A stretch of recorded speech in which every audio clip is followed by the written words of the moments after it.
गुरुदेव, मैं crime branch से पत्रकार हूँ। मैं रोजाना ऐसे केस देखती हूँ जहाँ लड़कियों एवं महिलाओं का शोषण होता है। इन सब के बाद मेरा मन शादी के बारे में सोचने से भी डरता है। गुरुदेव, कृपया करके मार्गदर्शन करें मेरी और मेरे जैसी लड़कियों का कि हमें क्या करना चाहिए। देखो, हम प्रायः हर एकांतिक में ये सबसे निवेदन करते हैं कि हर सुख सुविधा प्राप्त होने पर भी यदि हमारी बुद्धि ठीक नहीं है तो हमारा मन हमसे गलत आचरण कराएगा।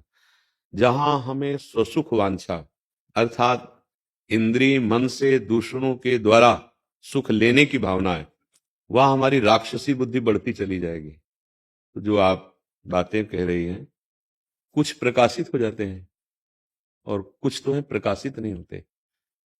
मतलब ये बहुतायत हो रहा है अब, क्योंकि ना शास्त्र शासन है बुद्धि को और ना स्वयं में विवेक है। अब भी भगवान की बड़ी कृपा कहो कि आप लोग कृपा करके सत्संग सुन रहे हैं, नहीं तो पता ही ना चले कि हमारा मार्ग क्या है।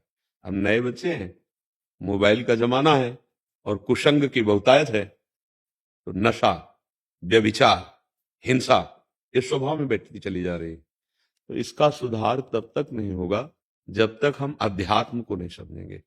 अरे हमें मनुष्यता तो आ जाए, हमें चींटी काटे तो परेशानी होती है, और किसी माई बहन के शरीर को हम कैसे उसको, मतलब क्या आपने समझ रखा है, कितनी राक्षसी बुद्धि। तो ठीक है, इसका जब परिणाम आएगा तो तुम्हें जन्म के जन्म भोगने पड़ेंगे। देखो ना, एक गलती हुई 10 मिनट में और जब उसकी सजा हुई तो 20 साल की। ये तो यहाँ भारतीय कानून है। एक और कानून है, सबसे बड़ी अदालत, वो है श्री भगवान की। वहां से जब दंड मिलेगा ना, वहां किसी वकील की जरूरत नहीं है, वहां कोई किसी भी तरह का दबाव पक्ष नहीं होता, तत्काल निर्णय होता है। फिर जन्म के जन्म बर्बाद हो जाएंगे। इसीलिए जब कोई माननीय पूजनीय जन आते हैं, या उपदेशक हो या पदाधिकारी जन हो, तो हम यही उनसे विनय करते हैं कि हमारे देश को बचा लो। किसी और से डर नहीं हमें, हमें डर है अपने विचारों से। आज हमारे विचार हमको नष्ट करते जा रहे हैं, हमारे विचार दूषित होते चले जा रहे हैं। अपनी बहन है तो किस भाव से आप देखते हैं, फिर आप दूसरी बहन को किस भाव से देखते हैं। उसको आप बहन भाव से नहीं दे सकते, आप किस भाव से देख रहे हैं। अपनी बहन को कोई बुरी नजर से देखे, आपको कैसा लगेगा। वही नजर आप दूसरी तरफ कह रहे, आत्मना प्रतिकूलानी परेशान न समाचरे। बिल्कुल हमारा जो आंतरिक चिंतन है, कई बार हम कह चुके हैं कि बस इसी बात से दुखी होता है कि हमारी जो नई पीढ़ी है वो मनुष्यता से गिरती चली जा रही है। जिसे राक्षसी भाव कहते हैं ना, वो भाव आता चला जा रहा है। नशा करना गंदे, अब बार बार उन बातों को क्या कहें। आप लोग खुद देखिए ये क्या चल रहा है। 4 दिन एक बच्चे से, एक बच्ची से प्यार, इसके बाद ब्रेकअप, फिर दूसरे बच्चे से प्यार। अगर कोई जरा सी बात प्रतिकूल आती तो एक दूसरे की मिटा देने की बात। ये प्यार है? क्या नाटक कर रहे हो अपने जीवन के साथ, क्या खिलवाड़ कर रहे हो अपनी उन्नति के साथ। आप ना तो लौकिक उन्नति को प्राप्त होंगे और ना परमार्थिक उन्नति को प्राप्त होंगे। लौकिक उन्नति का मतलब इतना नहीं कि आप पद में चले गए, रुपया समेट लिए, नाना प्रकार की भोग, लेकिन हृदय जलेगा, तुम्हारी बुद्धि तुम्हें जलाएगी, इस क्या उन्नति होगी। वहां बैठे बैठे जलो, यहां सब परिचय यही मिलता है, सबका परिचय मिलता है। तो इसलिए हम तुम्हें संबोधन करते हैं कि ये भी नहीं डरना कि हम ब्याह ना करें, सब ऐसे ही नहीं है, ये भी बात है। भगवान की सृष्टि है, एक से एक सज्जन पुरुष भी हैं, पर बहुतायत हो रही है हमारे अंदर बुद्धि की, कुमति की, गंदी बुद्धि की। तो डरना भी नहीं है। अगर आपके प्रारब्ध में उत्तम पति का संयोग है तो देखते रहिए, भगवान संयोग करा देंगे, आपको डरने की जरूरत नहीं। अगर हाँ ऐसा लगता है कि अब प्रारब्ध में नहीं है, तो फिर संयम से रहते हुए समाज सेवा, राष्ट्र सेवा, भगवान का स्मरण, तो जीवन मुक्त हो जाओगी। ना आप स्त्री है ना पुरुष है, ये वर्दी मिली, पोशाक मिली है, धन्य कर लो मानव जीवन।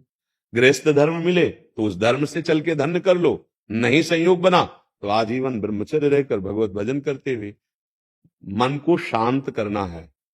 भोग करके शांत करने की जो चेष्टाएं हैं, कभी शांत नहीं हो सकता।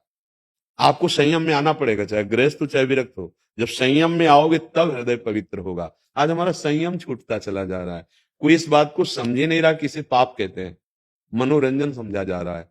तभी सदगृहस्थी का जो एक सुख है वो नहीं, पति पत्नी में विश्वास नहीं रह गया, एक दूसरे की घातक वृत्तियां देखी जा रही। अरे भाई, कितना सुंदर पवित्र गृहस्थ धर्म है, पिता से बच्चे सुरक्षित रहना असंभव सा हो रहा है। आप देखते जाना, कैसी बुद्धि मलिन होती चली जा रही, जहां कहीं सोच भी नहीं। क्या माता पिता से बच्चे सुरक्षित हो सकते हैं? तो सुरक्षित कहां होंगे? पर ऐसा सुनने को मिलने लगा है। अब इसीलिए हम सबसे कहते हैं राधा राधा जपो, अच्छा भोजन करो, गंदे दृश्य मत देखो, गंदे आचरण मत करो, तो चलो भगवान की प्राप्ति तो छोड़ो, चैन से जीना आ जाएगा, एक अच्छा व्यक्तित्व हो जाएगा, आप एक समाज से भी मनुष्य कहलाने लायक रहेंगे। नहीं क्या है? तो आप ये तो डरिएगा नहीं। ऐसा नहीं कि सब आसुरी भाव के ही होते हैं, भगवान ने कहीं ना कहीं सहयोग दिया होगा तो हो जाएगा, नहीं हो रहा तो भगवान को अपना मानकर निरंतर भजन करते हुए समाज सेवा कीजिए। जो आप सेवा बता रहे हैं, राष्ट्र सेवा कीजिए, किसी के प्रलोभन से, देखो सेवा तभी मानी जाती है जो सत्य वस्तु में चलता है। प्रलोभन से कुछ का कुछ लिख देना या बोल देना या निर्णय कर देना, कहीं भी वो सेवा नहीं मानी जाएगी। भय से या प्रलोभन से ना हमारी कलम रुके, ना हमारा निर्णय रुके, ना हमारा कर्तव्य रुके, वही भजन हो जाएगा। और जो वास्तविक अपने कर्तव्य से धर्म पूर्वक चलता है, उसे कोई पराजित नहीं कर सकता। आपको लगा कि वो धर्म से चल रहा है, पराजित हो गया, अगर ऐसा लगा तो पीछे उसके वो चैप्टर हैं जो कभी प्रकाशित नहीं हुए, उन्होंने उसको परास्त किया है। उसका कर्म, उसको जो प्रकाशित नहीं हुआ वो उसे नष्ट करेगा ही करेगा। कर्म बहुत बलवान है, वो तुम्हारे ऊपर सवार, समय आने दीजिए, वो अपना फल दिखा के रहेगा। भगवान की वाणी है, अवश्य में भोक्तव्यम कृतम कर्म शुभाशुभम। तो हमसे ये गलती ना हो कि हम किसी प्रलोभन से निर्दोष को गलत साबित कर दें या किसी भय से। अगर ऐसा नहीं तो जो जिसकी सेवा है वही भगवान की पूजा है। नाम जप करोगे तो आप शुद्ध बुद्धि वाले बन जाओगे। आप समझ पा रहे हैं? हाँ, आपका कोई प्रश्न इसमें? हाँ।